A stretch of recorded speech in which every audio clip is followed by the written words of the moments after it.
Welcome back to my channel. This video is about all the numbers that were empowering for women. Whether it was the title, the choreography, the concept, the theme, or the actual choreography. What went on in the number? Why do I think these numbers empowered young women? These are the top 10 numbers that I think were empowering to women, to young girls, to my girls, the ALDC. All right, let's start with number 10, shall we? Number 10 was one of our national big winning routines. When we first started out doing the show, we needed props. We needed gimmicks. This gimmick, this prop, was a mirror, a handheld mirror, like a little girl uses, that's on your dressing table, the comb, the brush, the mirror. Each one had a mirror to hold, and I just prayed that nobody would drop that mirror and crack it and give us 7 years of bad luck. Could you imagine that? That would have been the whole run of the show. That didn't happen.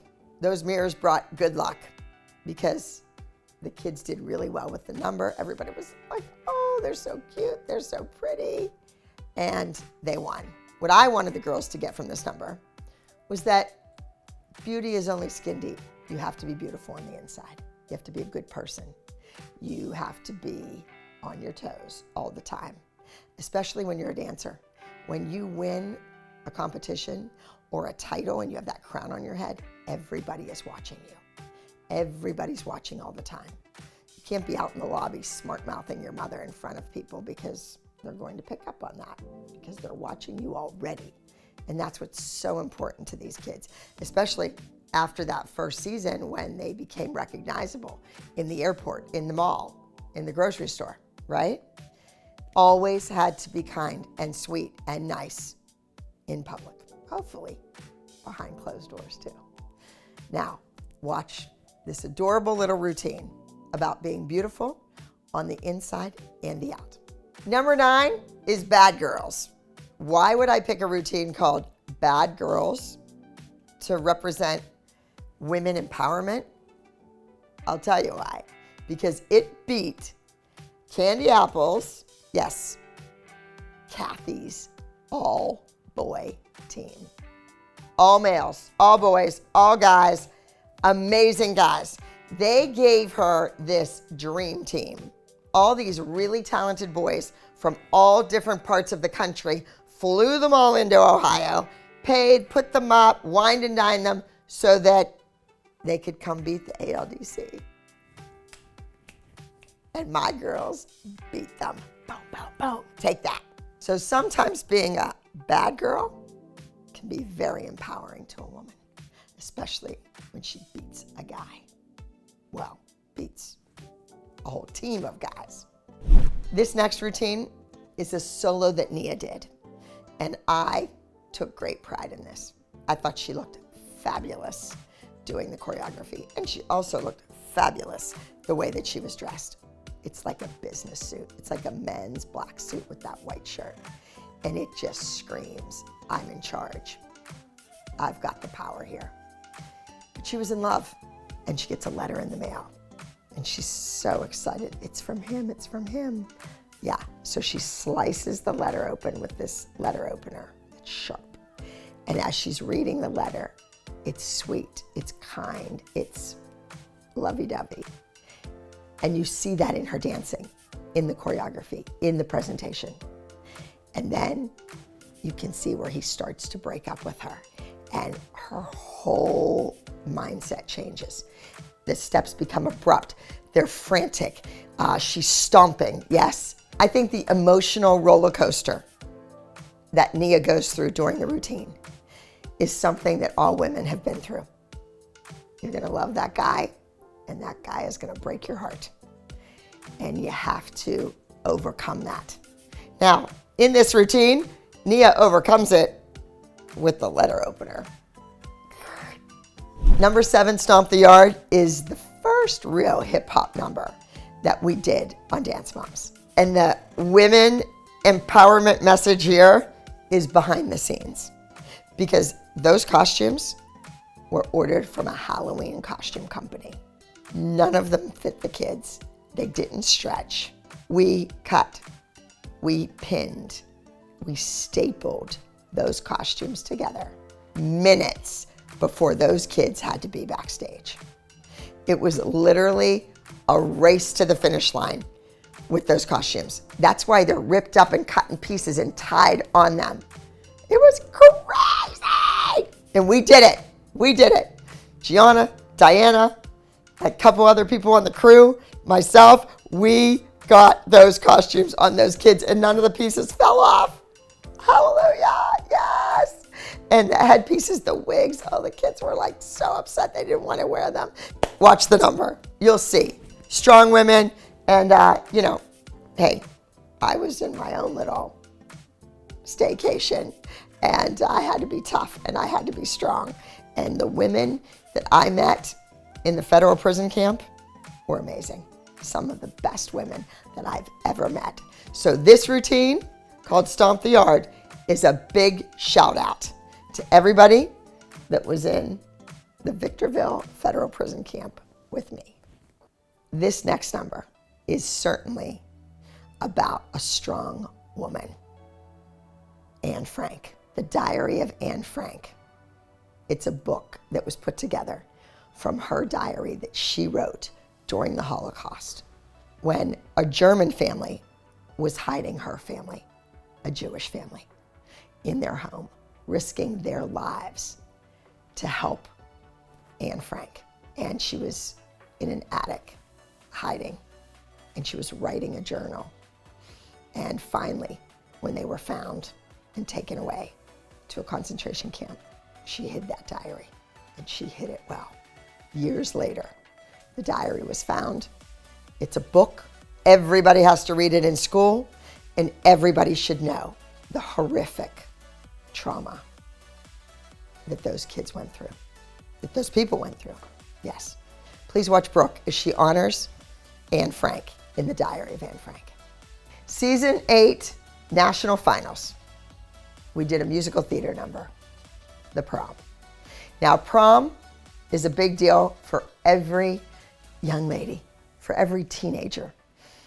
Going to prom is what it's all about. Your whole senior year and the prom dress, prom location, the shoes for the dress.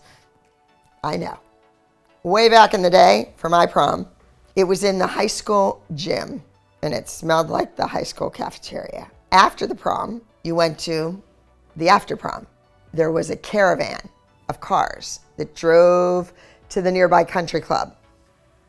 They rented out the ballroom and the restaurant, everything. And they locked you in until 6 a.m. the next morning. Anyway, every prom is different. And in the Broadway show, the prom is quite different. One of the girls wants to go to the prom with another girl, her love interest, her girlfriend, and it's not allowed. They cancel the whole prom. They hide. There was even a movie about this. The Abbey Lee Dance Company stands by our dancers, both young and alumni that are older. Whoever you love is who you love. I think our number to the prom speaks volumes about today's society and how accepting the arts are. Dance, theater, music. It's okay. I'll do me and you do you. So let's watch as Hannah and her partner, Giannina, portray the lead roles in The Prom. In 2013, we did a routine about Rosa Parks.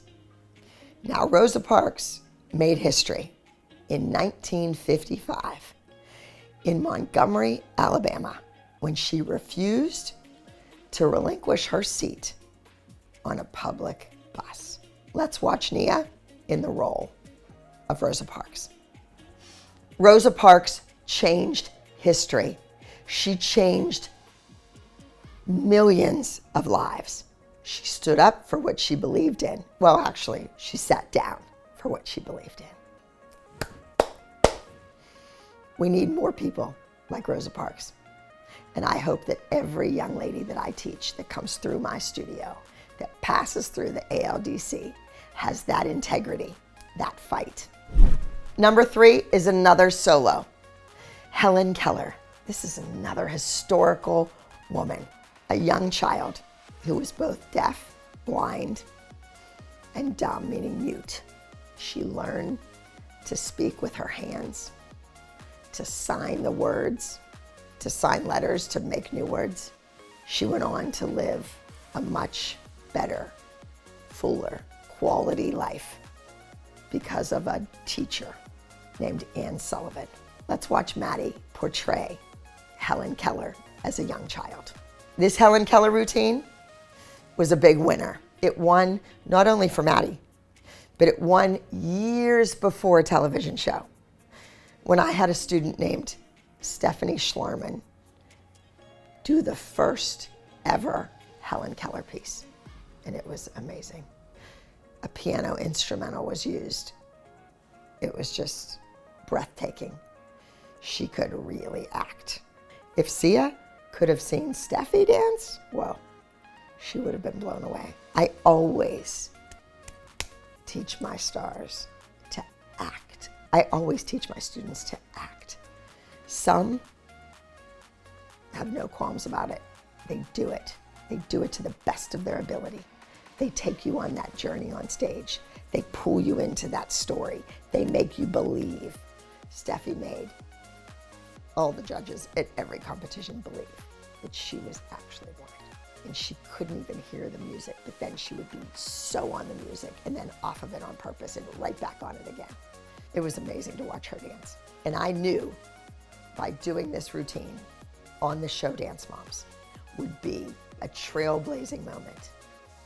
And Maddie did it really well. She won, of course. How do we do a video about strong women and not include boss ladies? I just need a fedora and suspenders, and I'm gonna step out on that stage and I'm gonna own it. That's right. That was even a recent TikTok video that went viral. Everybody was doing boss ladies, even grandpas and older brothers and people I don't even know, I've never seen before.